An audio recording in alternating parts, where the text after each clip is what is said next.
An impeccably clean sidewalk. A parked car. Note the sleek lines of this late model automobile.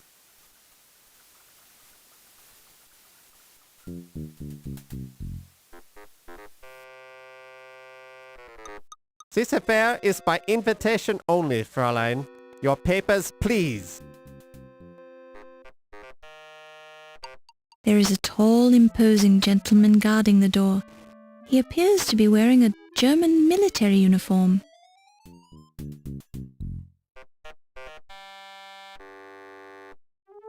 Danke, Fräulein. I'll return this pass when you are leaving. Enjoy yourself this evening.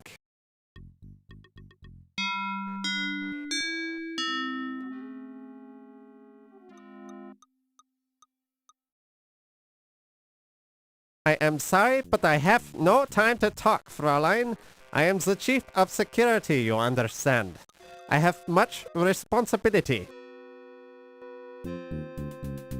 Please, Fräulein, we are barely knowing each other.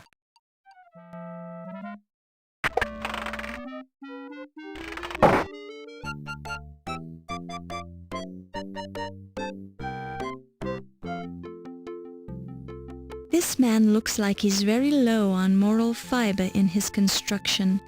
His eyes dart around the room nervously, as if he's expecting someone to jump on him. His bald head reflects the overhead lighting.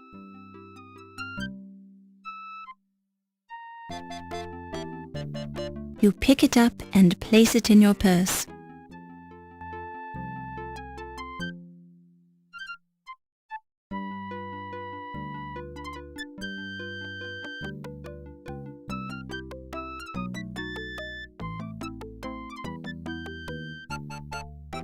I'll tell ya, most of the cops around this town stink.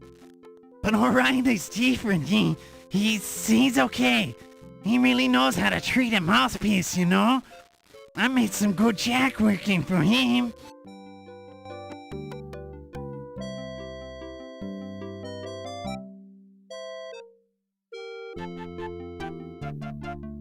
Nice working, girl.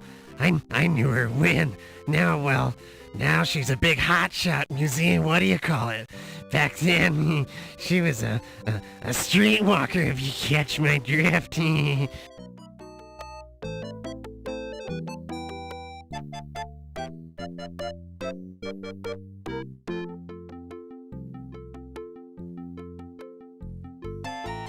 I know the dagger was heisted.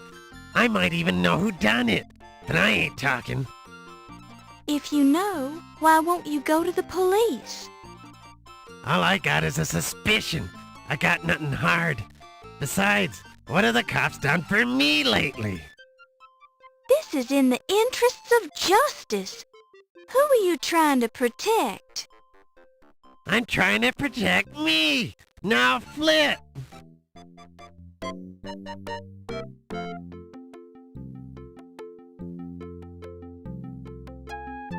Can't help yous with that, Toots.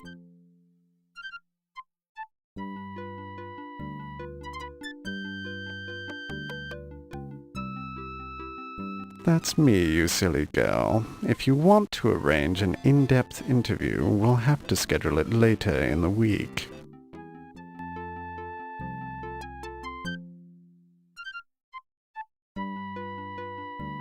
You must be very upset about the burglary.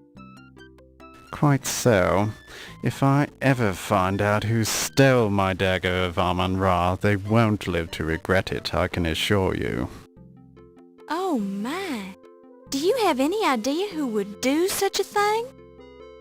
I have my suspicions, but I need more proof before I subject him to the full force of my wrath. Have the police learned anything? Those incompetents? Hardly. They couldn't even find any clues around the dagger display. Sounds like the burglar might have been a professional. Perhaps. It's more likely the local constable couldn't find a clue if it jumped up and bit him on the bum.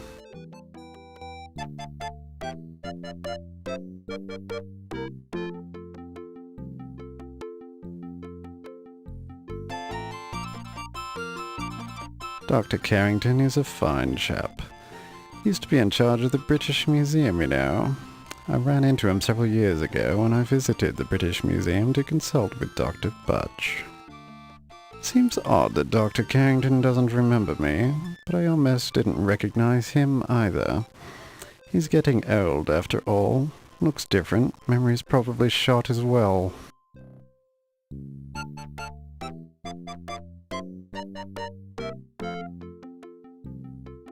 Since you're an expert on the subject, what can you tell me about Egyptology? I don't have time to explain the intricacies of my profession to a neophyte. If you're truly interested, I'd suggest several years of difficult study on the subject at one of your better universities. Once you've finished that, you can talk to me again.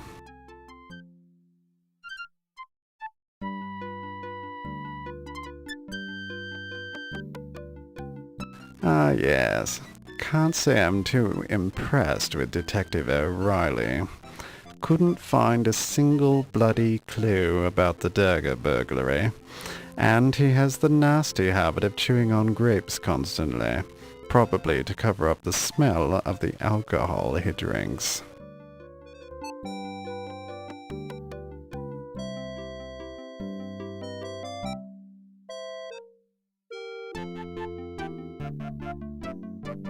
Steve Dorian. The stevedore with the ridiculous name. He's the fellow who helped unload my artifacts from the steamship. If it weren't for his odd name, I would have forgotten him entirely.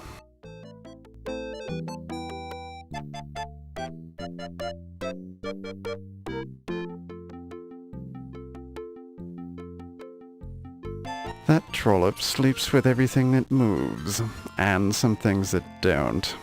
It's only by sheer strength of will that I've resisted her advances so far.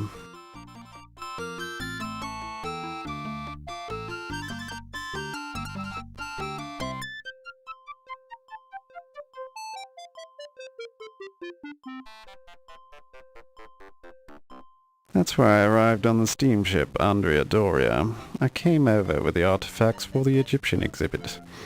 Apparently Dr. Carrington was also on that voyage from England, but I never ran into him aboard ship. Keeps to himself a lot, you know.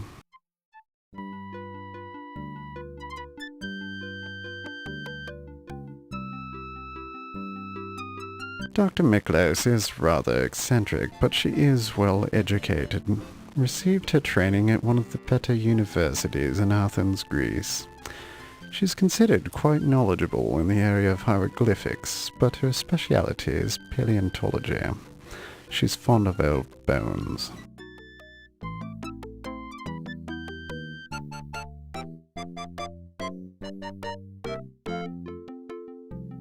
Ah, yes. Heimlich's the security chief here. Not a particularly good one, obviously, since the dagger was stolen right from under his nose.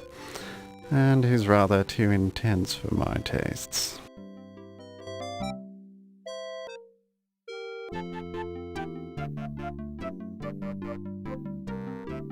The Countess was married to the former president of the Leyendecker Museum, Sterling Waldorf Carlton.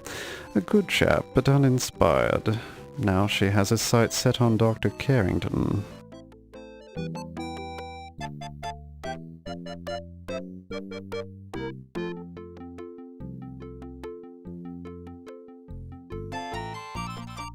With a little work, I can turn the Leyendecker into a world-class museum. But that can wait a few months until they decide to make me the president. Dr. Carrington will have to find other employment, of course, but I'm sure some lesser museum would be happy to have him on their staff.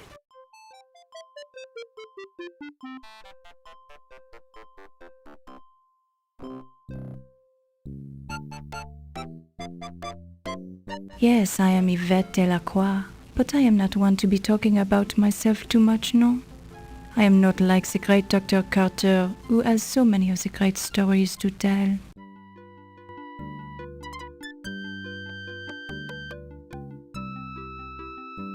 This speakeasy, it used to be the good place of the business for me, no? Then I got this job, so I don't have to do that anymore. What kind of work did you do at the speakeasy? I was the hostess there for a while. With your appearance, you must have gotten a lot of tips. I suppose you could be calling it that. I got the very big tips.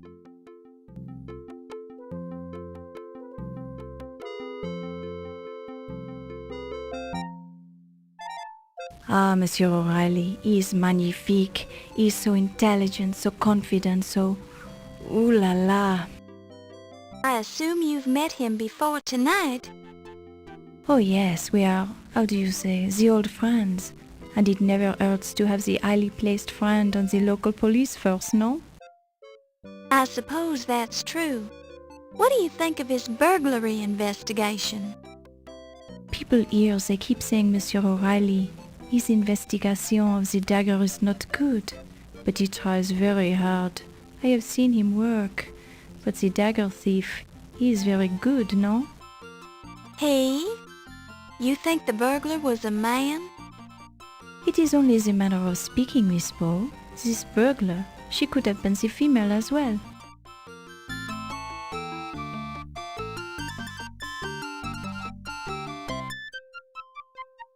The low-fat, I know him. The little laundry I take to the cleaners, low-fat does it himself. We have the deal he enjoys, so it costs me nothing.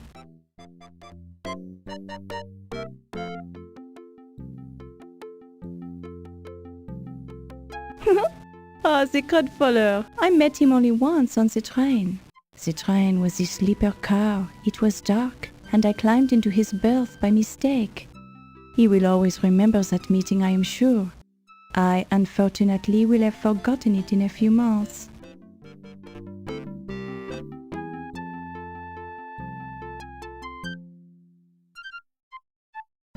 The annoying little man, I met him at this speakeasy long ago, but he is not my class of person, no.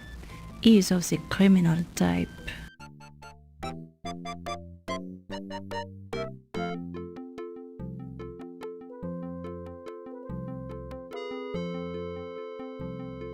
Monsieur Heimlich, he is the intense fellow, no? Very military, very stiff and straight. I feel very safe around him, but I also feel uncomfortable. He patrols the museum so much. It is strange the dagger was stolen from under his nose, no? Do you suspect him of stealing the dagger? Who knows? I am not the policeman. But he seemed very upset about the burglary. Maybe too upset, no?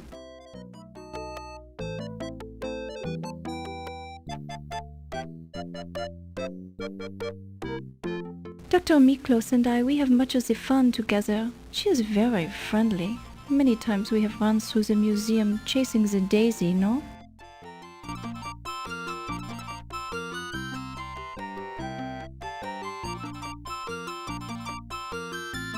Ah, the Countess. She is not what she seems, no? What do you mean? Her last husband, he was afraid of her. He told me. Then as I learned more, I was becoming afraid of her too. Why? She seems like a nice old lady. It is all the act, no? She is a dangerous one. Now I think she is after Dr. Carrington's money, since I am seeing them together so often lately. I don't understand. Why is she so dangerous? Just be trusting me, Miss Bow. Stay away from the Countess. People die when she's around. Oh dear.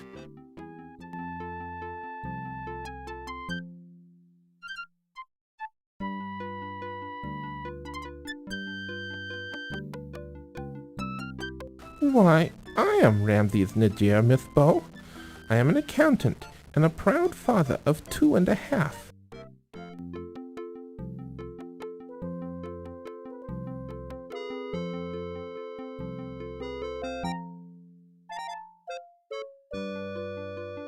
A thousand curses on that man!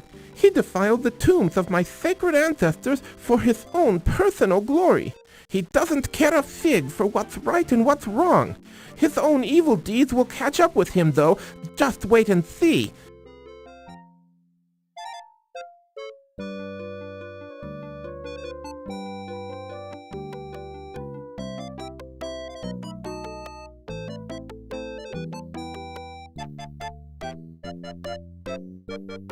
I find Mr. Heimlich to be most intimidating. He seems to enjoy looming over people.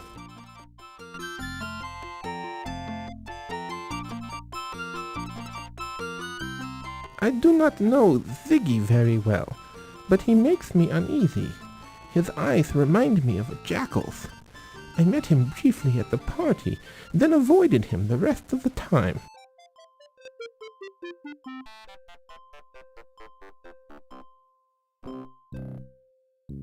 Mr. Najia, would you have any idea who might have stolen the Dagger of Amon Ra? No, but whoever did should be boiled alive. He should be fed to hungry crocodiles. His guts should be strung from the pyramids. He should... Oh, excuse me. I get a little passionate on the subject. Quite all right, Mr. Najia. I understand.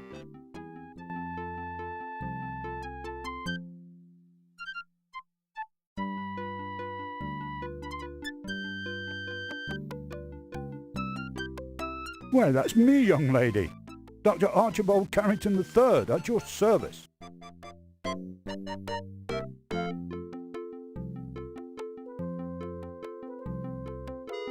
I really haven't had much interaction with Miss Delacroix. Well, of course, she is my assistant. So I guess I should correct myself and say that I do have interaction with her. But I don't know her very well, really.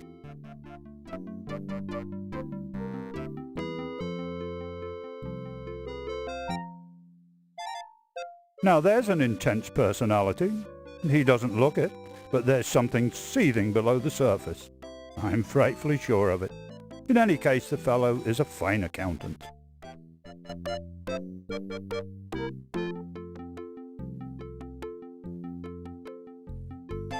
A stevedore? I'm afraid I don't discourse with proletarian ruffians of that stripe.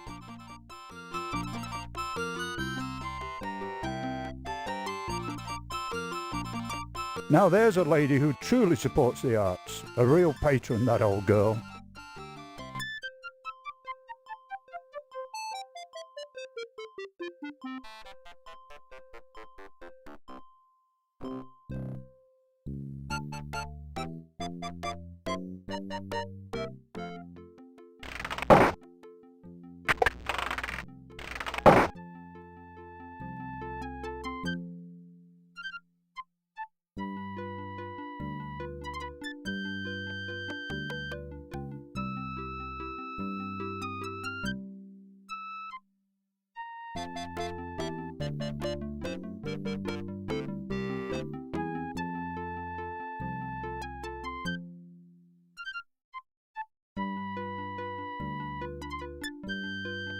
You must be Dr. Ptah Sheptut Smith. Nice gold ankh you're wearing. This is quite a party, isn't it? I find it distasteful to celebrate thievery in the name of science. The artifacts in this museum's Egyptian collection do not belong here. They belong in Egypt. That's only your opinion. It is the truth. And the thieves who rob Egypt of its ancient treasures will find death waiting for them. Amon Ra will have his revenge. I see. Well, nice weather we're having.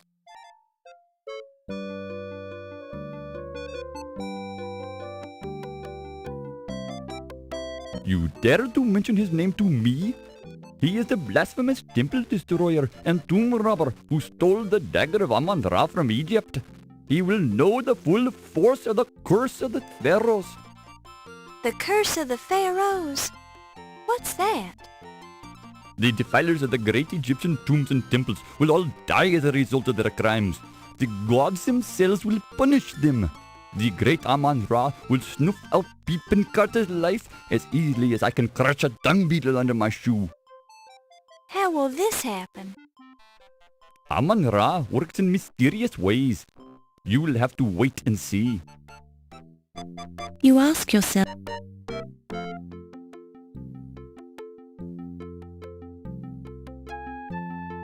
I arrived there on the Andrea Doria 1 week ago. If I had known Dr. Carrington was aboard that ship, I would have spoken to him at length during the voyage.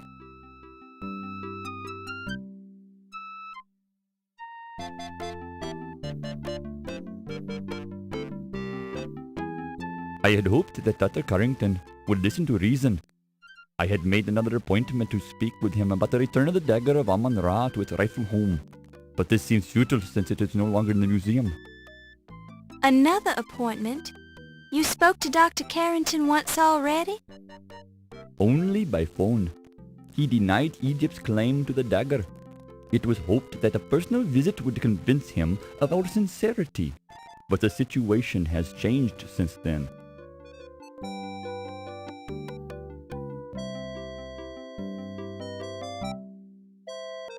Ramses I was pharaoh during the 19th dynasty, from 1307 to 1306 BC, but Ramses II made more of an impact on ancient Egypt.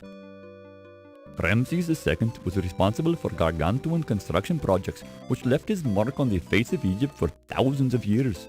I admire his great works and hope to emulate his feats someday. Actually, I was referring to Ramses Nagia. Nigeria's never heard of him. Are you sure you don't know him? No? I mean, yes. English is such a difficult language. Good evening, Dr. Miklos. Oh, good evening, Miss Bo.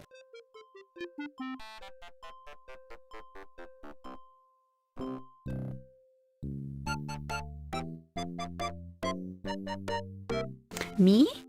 How sweet of you to ask about me, my dear. Well, I consider myself a simple woman. Just an echoing museum, a few hundred dead things, and a ferret for company, and I could be happy for the rest of my life. Well, with a little male companionship from time to time, that is.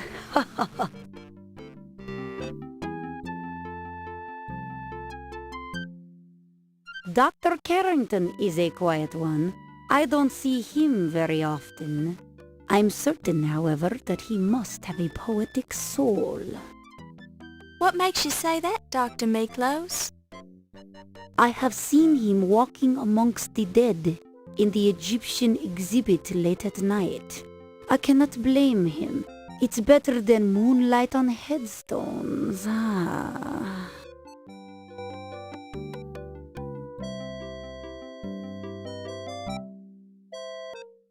I find Yvette to be a charming young lady. Some people around here don't appreciate her zest for life, but I find her quite refreshing.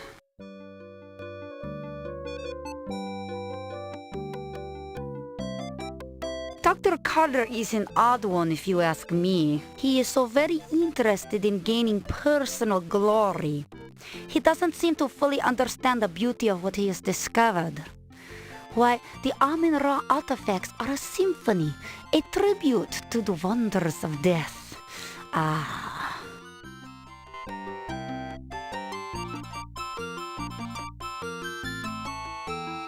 Ah, Wolf. He has some lovely scars, doesn't he? Just between us girls, I think he's dreamy.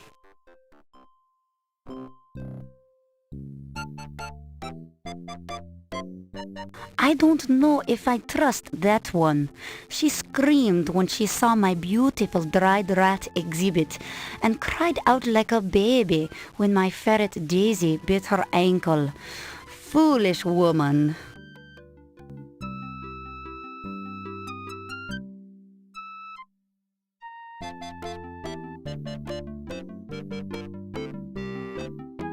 Ah, the young stevedore, Steve Dorian?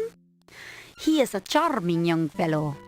I imagine he has some wonderful scars from working on the docks.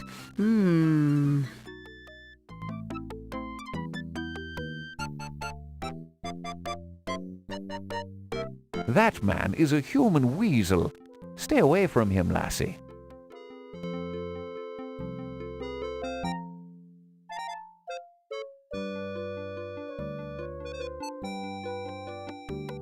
He's not much of a security guard, if you're asking me. How could I trust a man who allowed a thief to waltz right in here and steal one of the exhibits if he didn't do it himself? He hasn't even got an alibi for the night of the burglary, since he was here alone.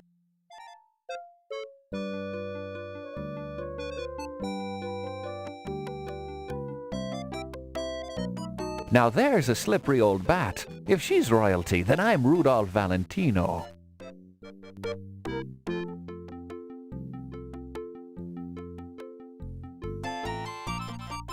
Now there's a lovely girl. A real lady, don't you know?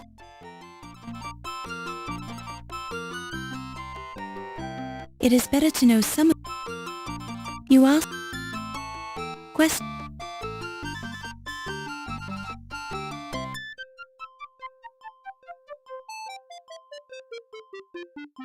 That fella's just too big for his britches, that's all I have to say.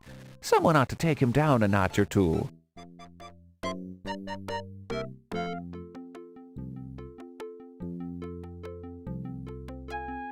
If you ask me, missy, they're blowing the whole thing out of proportion. Begorra, you'd think that something important had been stolen. You don't consider a priceless Egyptian artifact to be important? Listen, girlie, if I chased down every petty theft that occurred within the nastier segments of the population, I'd be working 30 hours a day. I would hardly call the Lion-Decker Museum a nasty segment of the population, Mr. O'Reilly. And if you're referring to our Egyptian visitors, shame on you. And don't call me girly. By me father's whiskers, you're a fiery one, Miss Laura. All right, I won't call you girly, little lassie.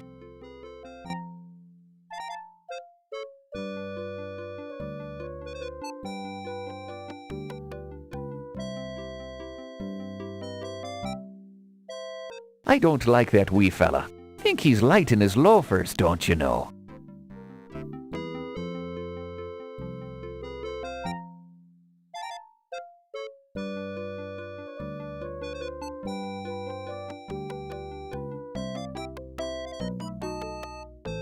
He's the wee pest who likes to hang around the station house. In fact, I thought he was supposed to cover this so-called event. Oh well, no big loss.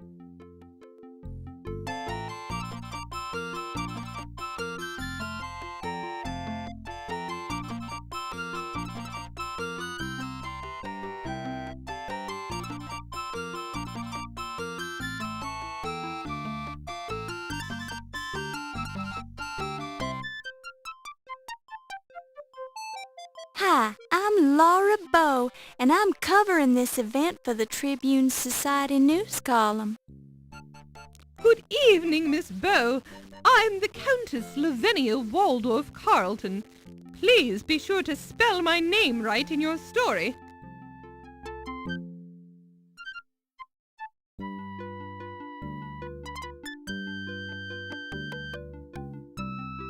Dr. Carrington, What about him?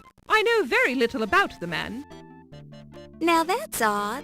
I could have sworn Mr. Dorian said that you met Dr. Carrington in a taxi when he arrived on the Andrea Doria. Yes, so what if I did? I mean, yes, I did meet him that night. Our families are, old allies from the time of the War with Roses. I felt obliged to meet him upon his arrival. Noblesse oblige, you understand. You ask yourself.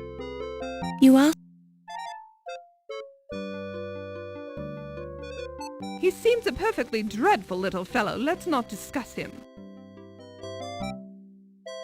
You ask yourself.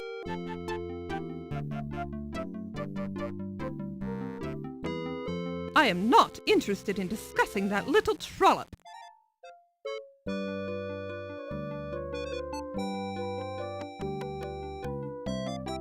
Oh, Mr. Heimlich is simply dreadful. I think his tiny taste of authority has gone to his little head. Don't you, Miss Bow?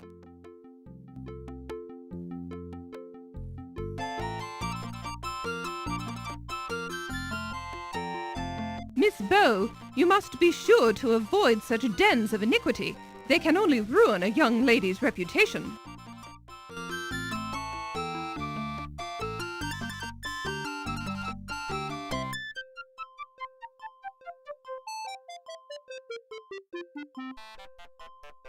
Countess, has 1926 been a good year for you? Oh, no, dear girl. It's been absolutely horrid. My darling husband Sterling died this year, you know. I don't know what I'll do without him. I'm terribly sorry to hear that, Countess. Well, aren't you the sweet little thing? Thank you, my dear.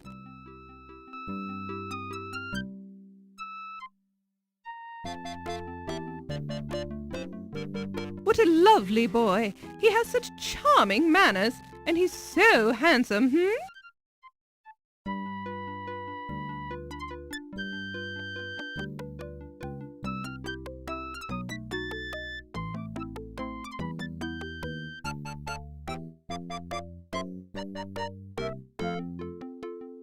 My, she is unusual, isn't she, dear girl? I can't stand that horrid ferret of hers. I'm sure it hates me.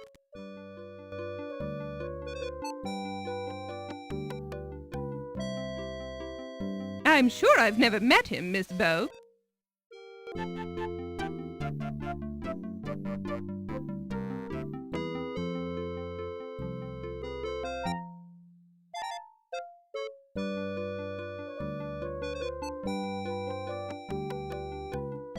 There I was, standing on the hillside above the excavation in the Valley of the Kings, with the faithful Mahmud describing the dance of the seven veils to me in great detail, when a shout rose up from the workers below us.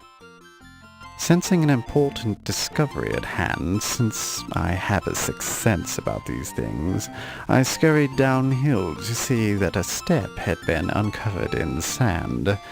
It turned out to be the entrance to the Temple of Amon Ra.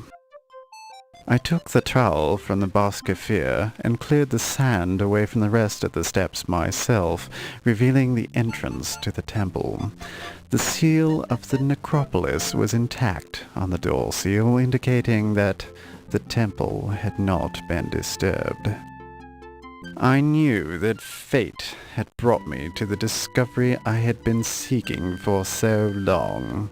Tireless after my exertion in clearing the staircase, I used a sledgehammer to break through the sealed doorway. Within lay the greatest accomplishment of my considerable career. Hidden within the darkness, untouched for thousands of years in the isolated temple, lay the magnificent Dagger of Amon Ra, the greatest discovery of modern archaeology. Good show. Magnifique. Very impressive, Dr. Carter. So, that's when you heisted it, right? No, I didn't heist it, you annoying little man. I took it out of the temple and showed it to the workers, who immediately fell upon their faces, all 350 of them, to show respect for my accomplishment. That's hard to believe, Dr. Carter. Egyptian workers have proudly worked the archaeological digs for many years. I would not think they'd exaggerate their respect for you to such an extent. But then you weren't there, were you, Mr. Nagier?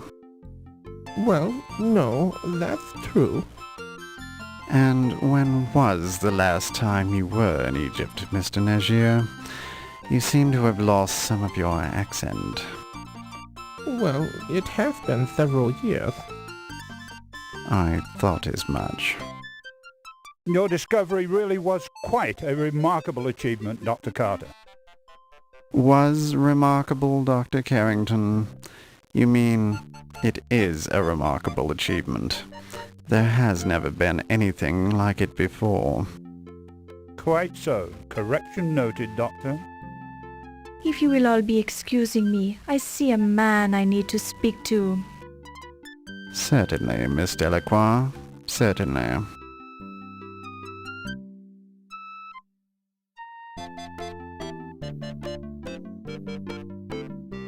Boy, did he bet. She's some dish, ain't she? Yes, those Frenchwomen really have something. I don't think my wife would ever have done it in a mummy case. In my vast experience of women from different lands, I tend to agree with you, Mr. Niger. I balked when a certain French woman suggested we have a deep conversation on the back of a dinosaur, but I was pleasantly surprised by the results. Yes, Miss Delacroix is certainly the cat's pajamas, as the Americans would say. Yeah, we does come up with some good sayings, don't we? Quite. Good Lord, I hadn't realized a woman was present. Please excuse us, Miss Bow. Oh, I wasn't actually listening to you gentlemen, Dr. Carrington. I just happened to be standing here. Excuse me.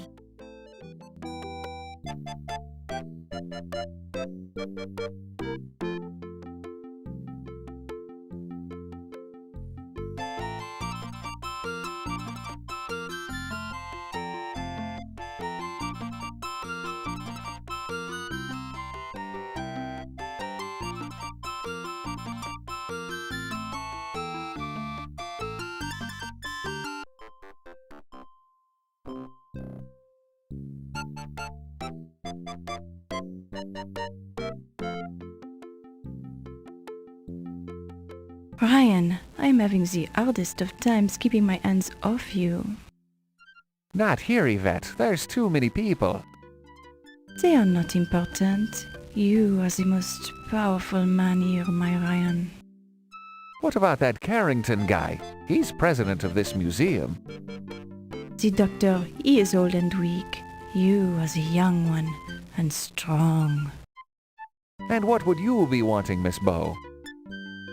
Oh, well, I thought I heard you call my name. You must have been hearing things. I didn't even mention your name. Oh, sorry. I've got to be going now. Excuse me.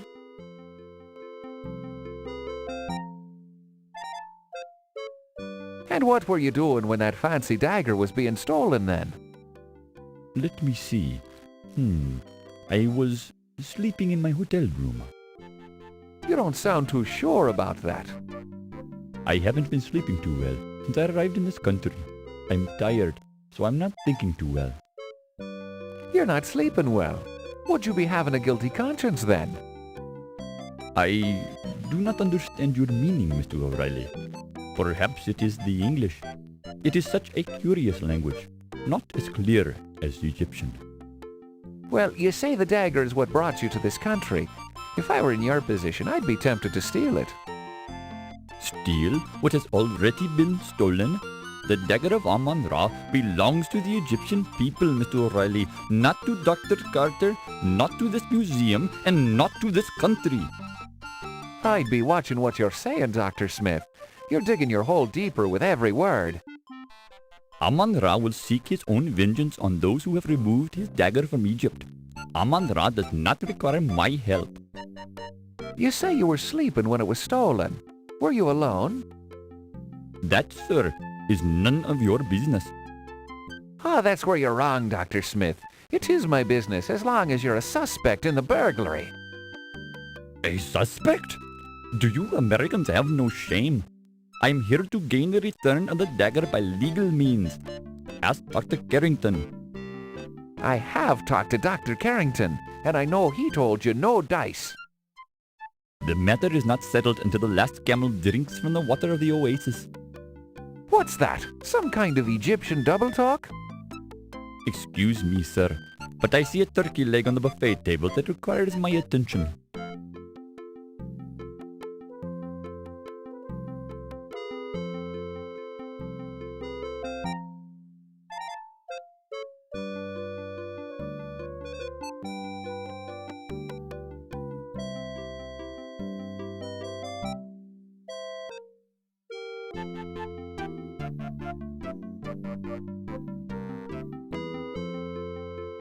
If you want to know my theory about it, I think it was stolen by an Egyptian.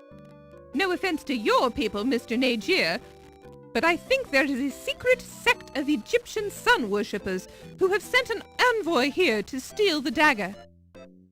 Countess, I hardly think that's likely. Secret sects like you're describing haven't existed in hundreds of years. Oh, really? And what makes you such an authority on secret sex, Mr. Nagier? Well, I am only expressing my opinion, madam. I'm certainly not an expert on the subject. Quite so. I think my theory is as good as anyone's, darling, and I heard it from a reliable source. Oh? Who was that? Never mind. Let's just say my source has never been wrong before. There's always a first time for everything, Countess. I still find your theory far-fetched. Since you seem to be listening, Miss Bow, what do you think of my theory? What? Oh, I definitely think it's worth considering, Countess. There, you see, Mr. Nagier, the press takes me seriously. Of course, it is kind of far-fetched. Well, I never! Excuse me. Oh, did I say something wrong? I'm sorry. So that's the deal, Countess. I'd rather not talk about it right now. Yeah, no kidding. The wall's got ears around here. And so does certain nosy reporters, if you know what I mean. Yes. Now, if you'll excuse me, I simply must speak to Dr. Carrington. Sure thing, Toots.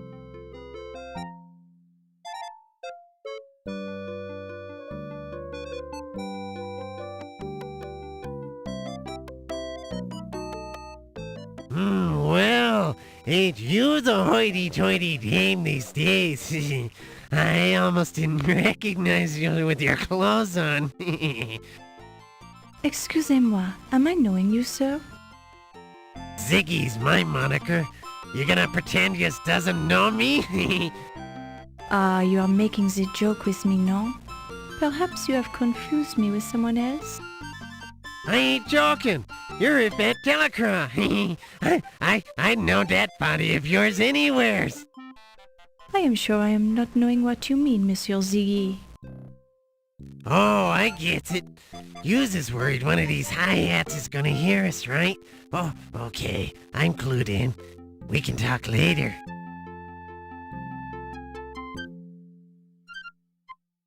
Are you enjoying the culinary delights this evening, Miss Delacroix? This food, it is adequate. I do not eat so much. This way I maintain my figure, no? Ah, yes, and a lovely figure it is, Miss Delacroix. Merci, Dr. Carrington. You are so kind. I feel we've known each other long enough. Please call me Archibald. As you wish, Archibald. I am yours to command, as always. Miss Bow, is there something I can do for you? Oh, no. I was just admiring Miss Delacroix's dress. Merci, Miss Bow. And your gown, it is a bit out of date, but charming nonetheless. Thank you, I think. Well, if you ladies will excuse me, I must mingle with the guests.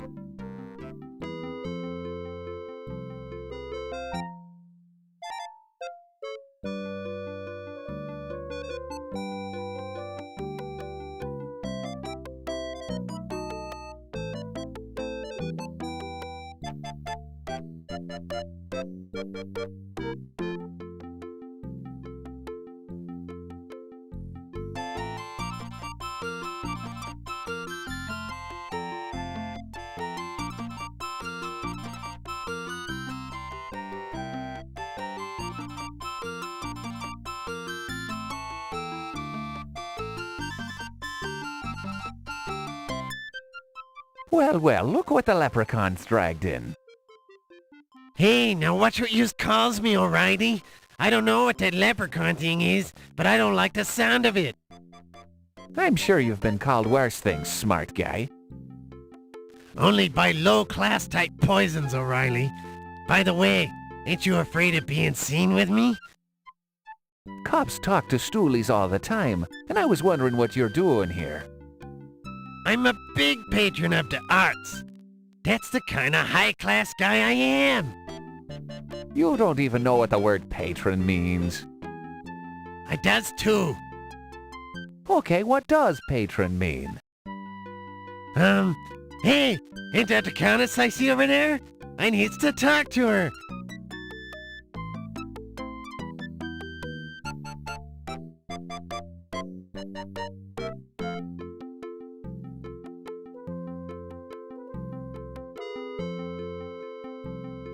One thing I am admiring about the Egyptian man is the way he is treating his woman, with the strong hand and the firm words. Well, that is the proper way, as our culture teacheth us. Which is not to say our culture is primitive by any means. Our civilization has evolved over thousands of years, so our methods are quite well thought out and practical.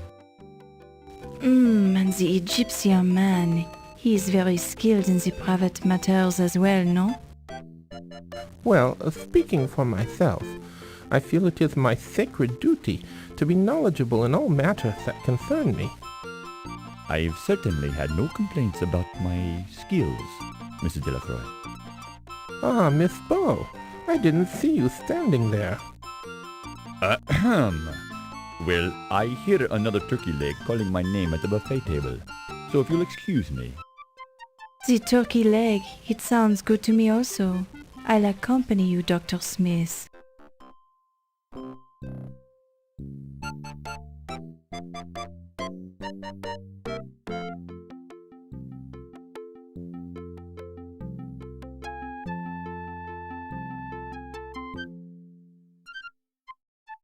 Countess, they tell me you were married to the last museum president, no? Yes, darling, that's correct. Sterling Waldorf Carlton was such a charming man, and so wealthy. My heart is just an empty void without him. Yes, Sterling was such a nice man. It's too bad that he's worm food now. Ew! I prefer to think that Sterling is still with me in spirit. Oh, I'm sure his body is crawling with maggots by now. But if his spirit is with you, let me know because I'd love to see it. It is hard to lose a loved one, no? I understand you were only married this short time, Countess. Yes, I had only 2 short but charming months of married life with Sterling before he died. And how long had you known this man before you were married?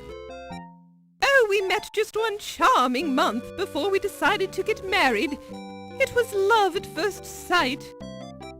Where did you meet him? Oh, I had only been in this country a few weeks when I met Sterling on an offshore casino ship. It's quite legal to drink and gamble there, you know, and all the right people attend. Sterling was so charming, he just swept me off my feet. This Sterling, he must have had the large broom. It's just a manner of speech, my dear. Sterling was a wealthy man. You must have inherited a nice fortune, Countess. The money doesn't matter, darling. Actually, there's an annoying problem with the estate right now. It seems Sterling was changing his will when he died to give me more money, perhaps. Anyway, I'm sure my attorney will take care of the problem. Too bad you can't dig him up to finish his new will. Yes, quite.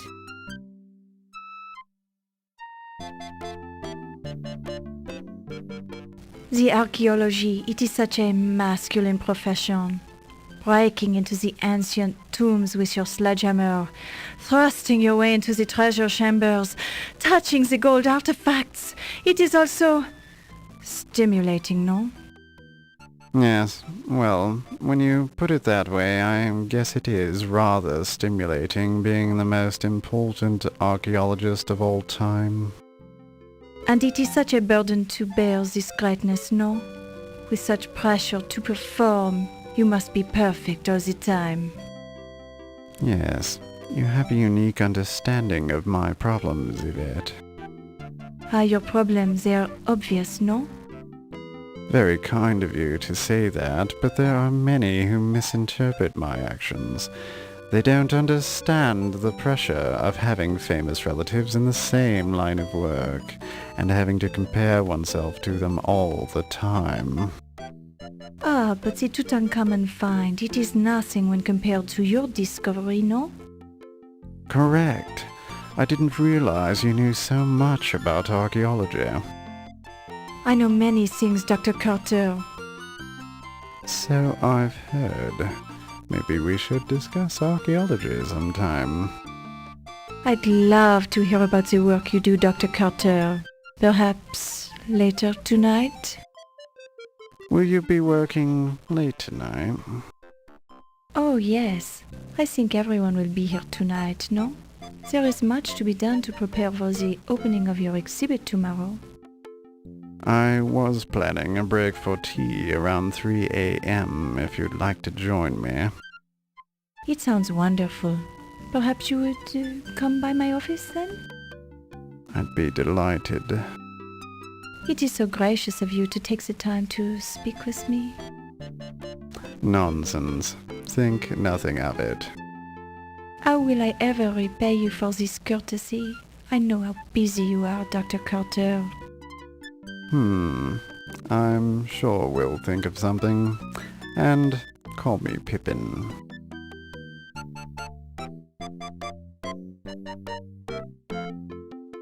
I told you to stop bothering me, you camel driver. Dr. Carter, I will stop bothering you when the dagger is safely back in Cairo. I don't know if you've noticed, but the bloody dagger has been stolen from the bloody museum, you great twit. I see no reason to exchange epithets with you, Dr. Carter. I am aware of the burglary. I am also aware that no evidence was left behind, and the dagger case was not harmed. In fact, I think you removed the dagger from the exhibit. Me? Me?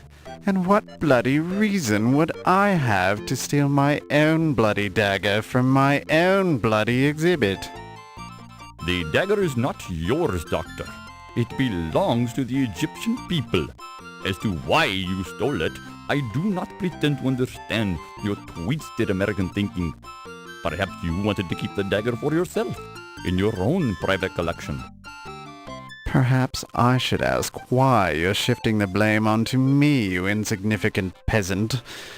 It would be very clever of you to steal the dagger, then stay about to start rumors about someone else stealing it.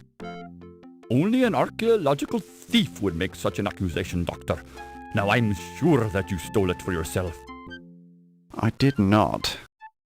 Yes, you did. Did not. Did. Did not. Did. Gentlemen, please. Who asked you? Mind your own business, you nosy reporter. But I have more important things to do. Our discussion is far from over, Dr. Carter. That's what you think, you malodorous buffoon.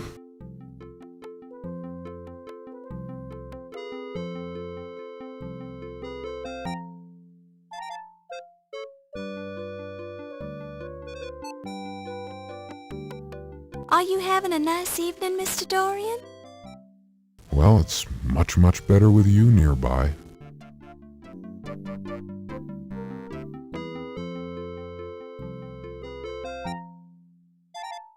Why, that's me, Miss Bo. Steve Dorian, Stevedorean student.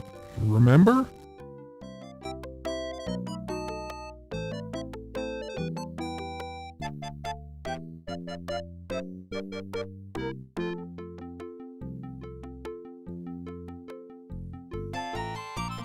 The Linedecker is one of my favorite places in the whole world. I've never seen so many wonderful things in one place before.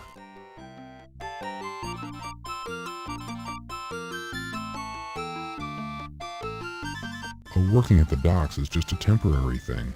I'm going to support my mother and myself as an artist someday, as soon as I graduate with my art degree.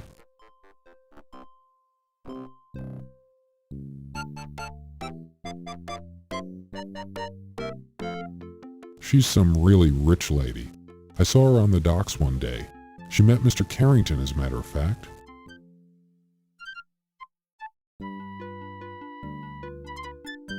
Oh, he's a decent fellow, I think, but sometimes I wonder if he drinks a little.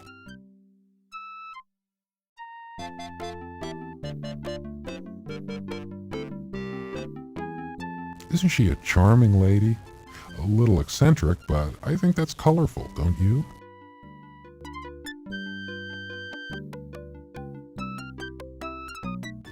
She's a lovely girl, Miss Bo, but she makes me just a little nervous. Oh, really? You think she's lovely, do you? Well, sure. A man would have to be blind not to see that, right? I think she wears a wig. She looks cheap. Her hair looks real to me. How come she makes you nervous? You're big enough to take care of yourself. Well, she's kind of pushy, if you know what I mean. No, I'm afraid I don't. And I don't think she's your type. Could we talk about something else? I suppose so, since this topic seems to make you nervous.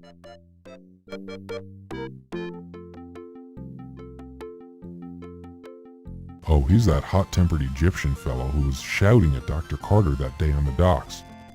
He seems nice enough now. Maybe Dr. Carter just said something to set him off that day.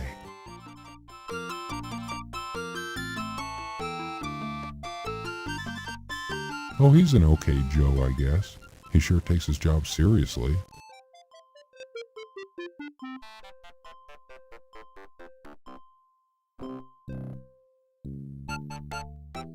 You are interested in the great art, no? Then you should come with me this evening. I'll give you the personal tour of the old master's gallery. Well, I guarantee that you will not be wasting your time. You will enjoy it very much. Well, You are studying the art at the université, no? Well, yes, but... Then it is settled. I will give you the private tour in a little while, no? But There is no need to thank me yet. I will be enjoying it as much as you will.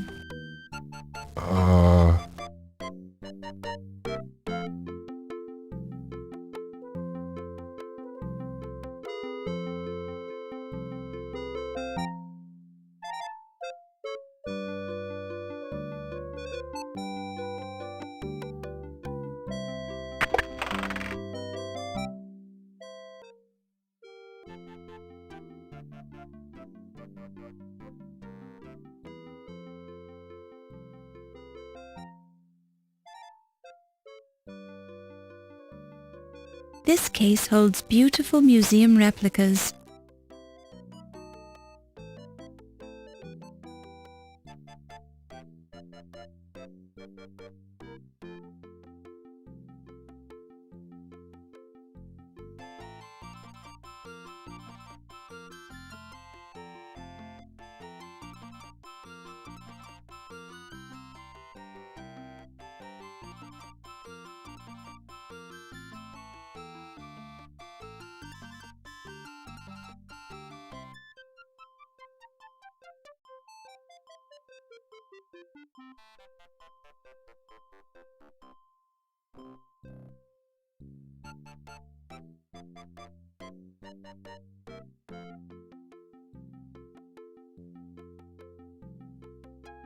The dagger shows Pittsburgh's high degree of craftsmanship.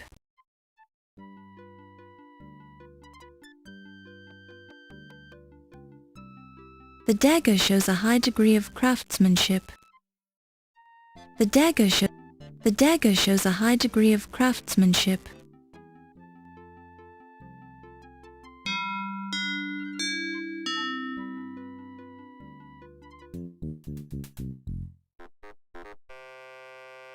Fräulein, this gift shop is closed. You should not be here. Oh, I'm sorry. The door was unlocked. Unlocked? My assistant will be disciplined harshly for this mistake. please rejoin the party now. I will be forced to injure you.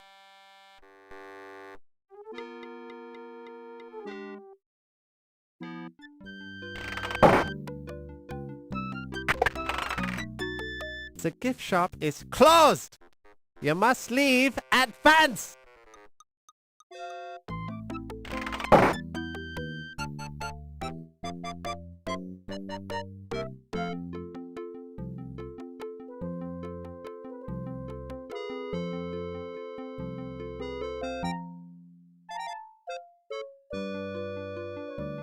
Miss Bow? Oh, Mr. Dorian? That's right. We met at the docks. Oh dear, your shoes. They aren't exactly formal. Oh, well, I can explain that, but not right now. I see. Well, what brings you here? You. Oh, me? You told me you'd be here tonight and, well, I thought we should talk. Oh, about what? Could we step outside for a minute? The moonlight is very nice tonight. Well, all right. I think I'd enjoy that.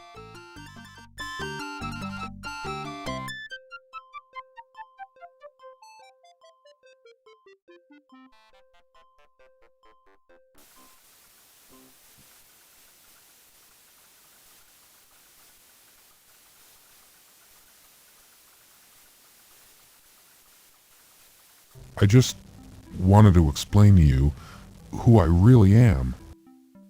You're not Steve Dorian? Well, yes, I am Steve Dorian, but I felt like I didn't give you the most accurate impression of myself when I met you earlier today. But, gee willikers, I'm just not used to meeting attractive young ladies on the docks. I wasn't down there looking for a man. I'm a professional journalist working on a story. Oh, well, yes, of course you are. I didn't mean to imply anything. In fact, I was very impressed with your professionalism and with your smile. I just didn't want you to think I'm a common stevedore. Well, I'll admit I was wondering what a stevedore was doing at this ritzy museum fundraiser. My stevedore job pays the bills, but I'm aiming for a career as an artist. However, I'm really here because I'd hate myself for the rest of my life if I didn't try to see you again. Maybe I'm a fool, maybe you think we're too different, but I had to try. Well, I'm very flattered. Are you always this nervous?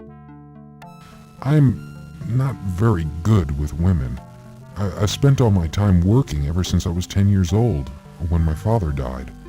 I've never had a chance to date very much. Lately, I've spent my free time going to school.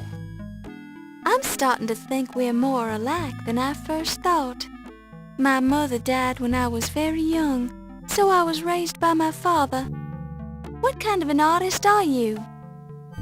I'm a painter, and I do a little sculpting. How interesting. But I think that an artist would know enough not to wear work boots with his tuxedo at a formal party. Oh, I said I'd explain that, didn't I? I was hoping nobody would notice. I had to blow 2 weeks' pay to rent this tux, but I didn't have enough left over to rent the fancy shoes. It's just that I had to see you again. You spent all your money just to see me? My goodness, I don't know what to say. Say you'll have dinner with me some evening. I may seem a little odd, but I promise that I'm harmless. I'd be honored to spend an evening with you and show you the sights around town. Well, I don't usually, but you've gone to a lot of trouble to find me. I think I can trust you. Really? You'll do it? Oh, thank you. You won't regret it. I'll make it a memorable evening. I'll paint for you. I'll dance for you. I'll sing for you. Anything you want. Well, there's no need to get carried away. Let's see how dinner goes first. Of course, you're absolutely right. I don't seem too anxious, do I? Maybe just a bit, but that's okay. Okay, I'll take a deep breath and calm down. I'll be fine. I'll do whatever you want. I think this is the beginning of something important, Steve. I like you already. Let's go back to the party, Steve. I've got work to do.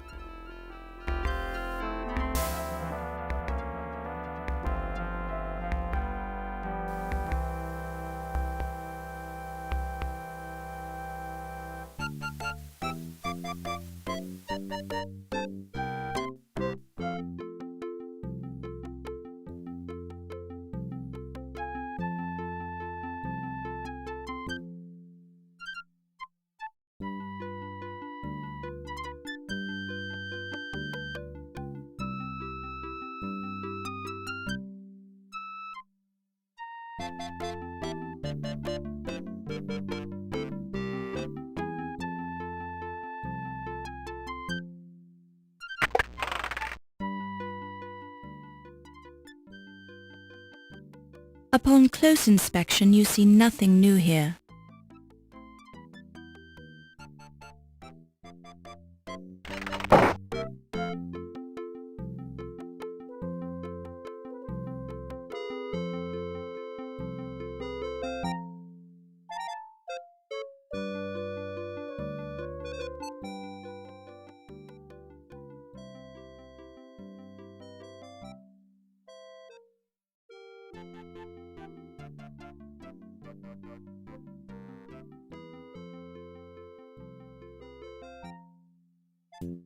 Achtung! Terrorists are not allowed in this room at this time. You are disturbing the paintings. Raus! You leave now! Mach schnell!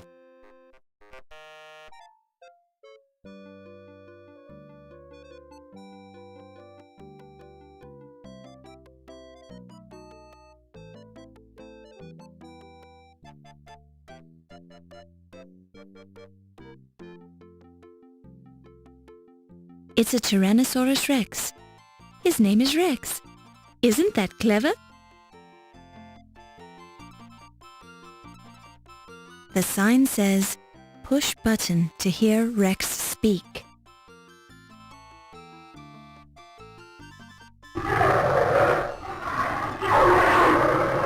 Welcome to the Linedecker Museum Dinosaur Display.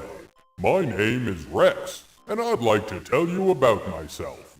I'm a type of dinosaur known as Tyrannosaurus Rex, which means King of the Tyrant Lizards. Although I was not the largest type of dinosaur, I was the largest predator ever to walk the earth. Some of my friends were 40 feet long and weighed 8 tons, with teeth that were 6 inches long. Your modern elephants don't weigh more than 6 tons. I lived between 250 and 65 million years ago, during a period known as the Age of Dinosaurs, also called the Mesozoic era. The first complete skeleton of a Tyrannosaurus Rex was found just 24 years ago in Montana in 1902. Although there were many meat-eating dinosaurs, I was considered the best killing machine who ever lived. Speaking of which, I'm feeling a bit hungry. Would you like to volunteer to be my next meal?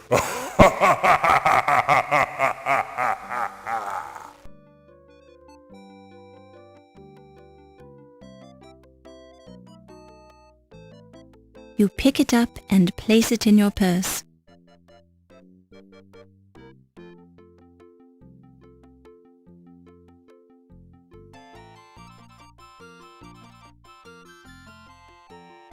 The suit of armor is empty.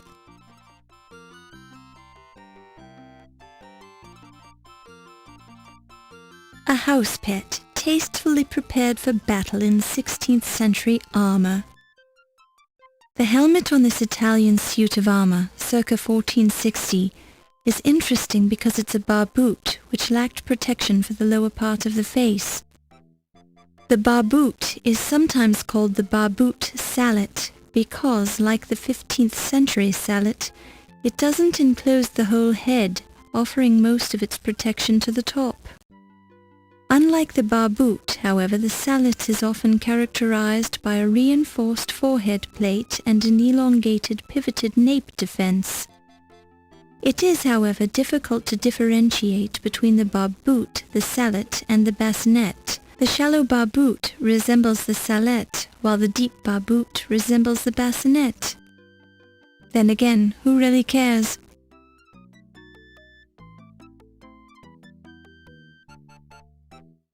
A rare 17th century English tapestry which tells the story of Teutonic warrior cockroaches that crossed into England from Germany and besieged the castle of Rochford-on-Essex. Although the cockroaches managed to storm the castle walls after a 90-day siege, the knights of the castle managed to squash the invaders when they reached the castle's inner keep. Since that great battle, the castle of Rochford-on-Essex has been free of cockroaches. Unfortunately, it has also been free of humans. 1 year after the great battle, everyone in the castle died of the plague. Shortly afterward, the castle fell into disrepair and sank into the swamp.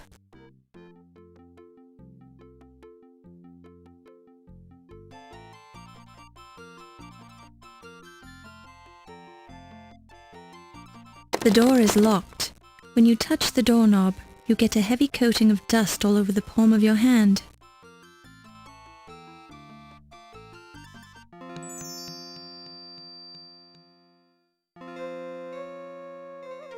It looks remarkably like a glass case in the shape of a pyramid. A small card informs you that this case contained the famous Dagger of Amon Ra, which is now missing. This is a granite stele depicting Horus and Thoth, found in the Temple of Amon Ra. This stele was modified during the reign of the pharaoh Akhenaten, then restored during the reign of Tutankhamun.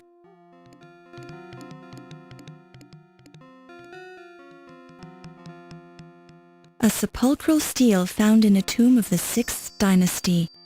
It tells the story of Una, born during the reign of King Tita, who served under Tita's successor Pepi. Una died during the reign of King Murena, full of days and honor.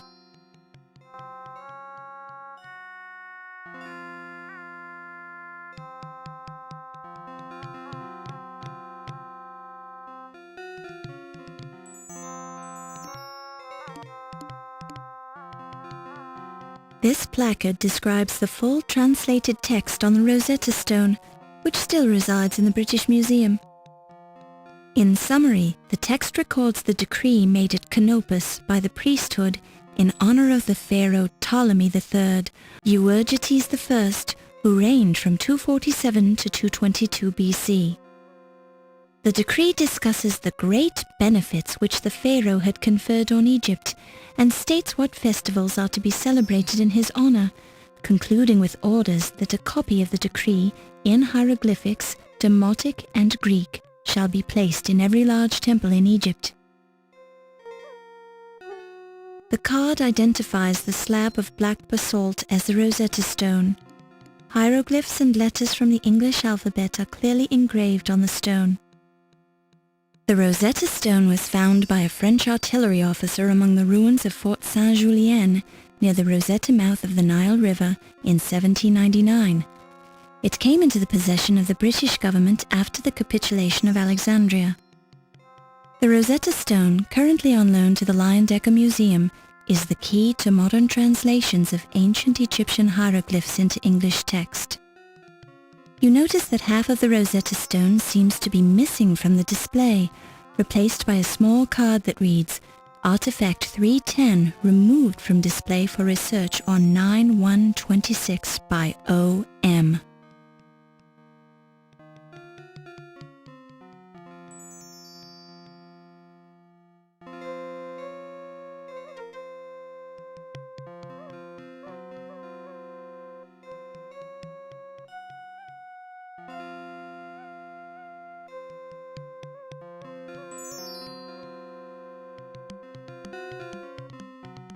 close look reveals the initials PS inscribed in the back of the bloody ankh. You pick it up and place it in your purse.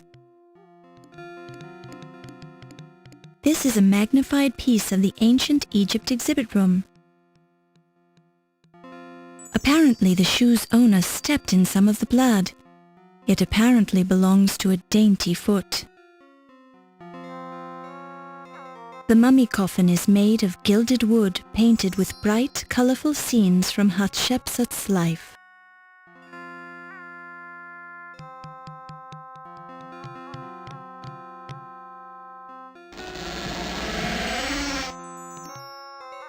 The previous occupant seems to have vacated this mummy case. The mummy case is sealed shut, as it has remained for over 2,000 years.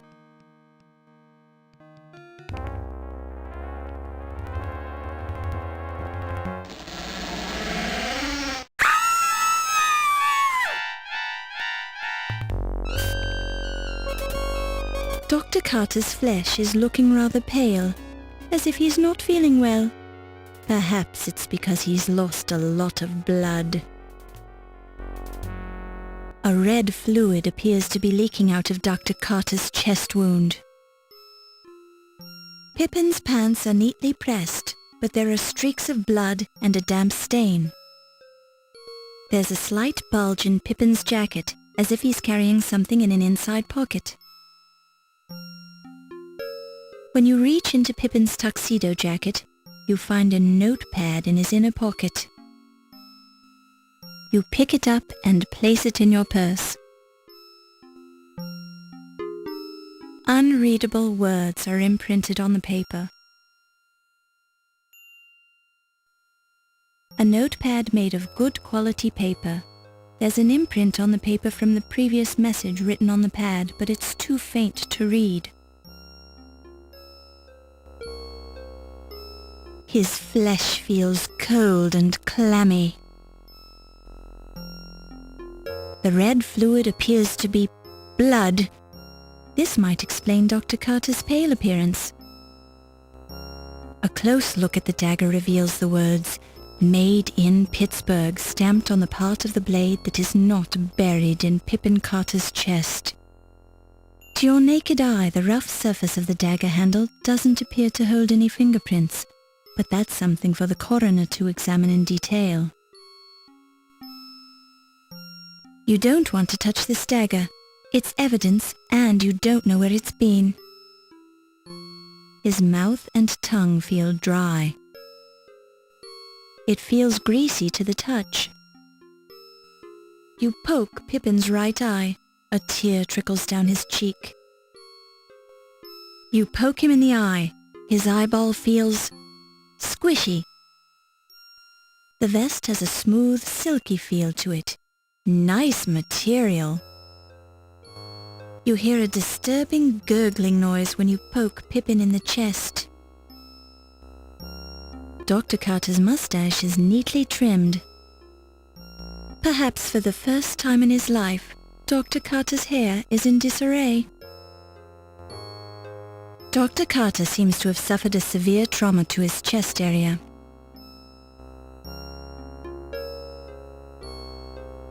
There are no signs of scratches or bruises on his flesh. This could mean that the murderer, assuming this wasn't a suicide, knew Dr. Carter well enough to get close and stab him without arousing any suspicion. Or it could just mean that Dr. Carter was completely taken by surprise when someone assaulted him from the shadows. There is a wide cut in the shirt fabric where the dagger sliced through to Pippin's chest. The cut is slightly wider than the width of the blade, as if it moved to one side after it penetrated his body. There are no signs of scratches or... The flower is fake. It has no detectable smell. A tube runs from the back of the flower, behind the lapel, down to a squeeze bulb inside the vest. When you squeeze the bulb, a weak stream of water squirts you in the eye. It feels fake, A bit of water trickles out from the center of the flower.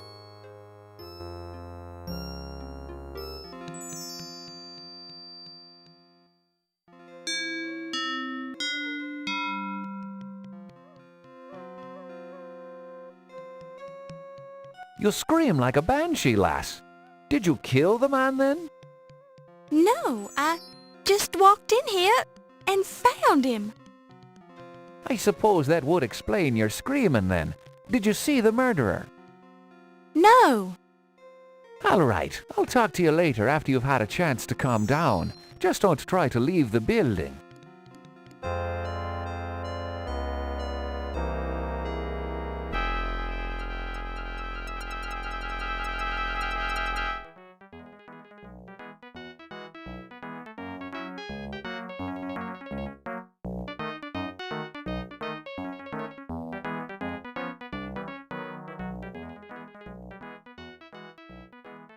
Excellent work. Your father would be proud of you. Having already interrogated the guests, Detective O'Reilly is now discussing the murder with the staff members as they leave the party. It would be best if you don't interfere.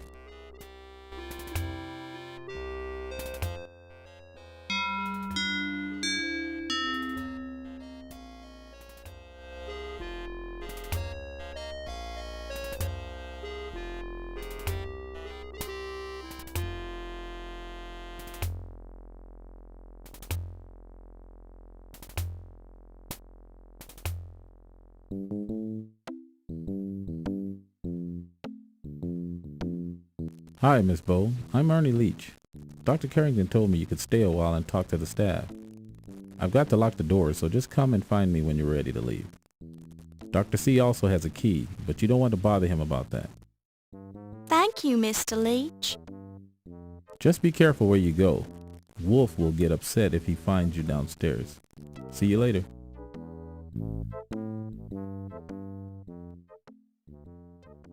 Did you manage to learn anything from your interviews, Detective O'Reilly? Don't bother your little head about it, lass. It's my job, sir. This is an official murder investigation, Miss Bowe. Do not be interfering. Oh, I don't mean to interfere. I just want to know what's going on. Any leads so far? Dr. Carter died as the result of someone sticking a gift shop dagger in his chest. What more do you need to know? Well, for one thing, who did it? Someone who didn't like him, that's my guess. Brilliant deduction. If you think that you can do better. I can try. Oh, wunderbar. Now we've got the amateurs involved. I may not be a detective, but I'm terribly clever. I've solved murders before. Just stay out of me way, lass, and don't destroy the evidence. Certainly not. Huh. Yeah. Humph.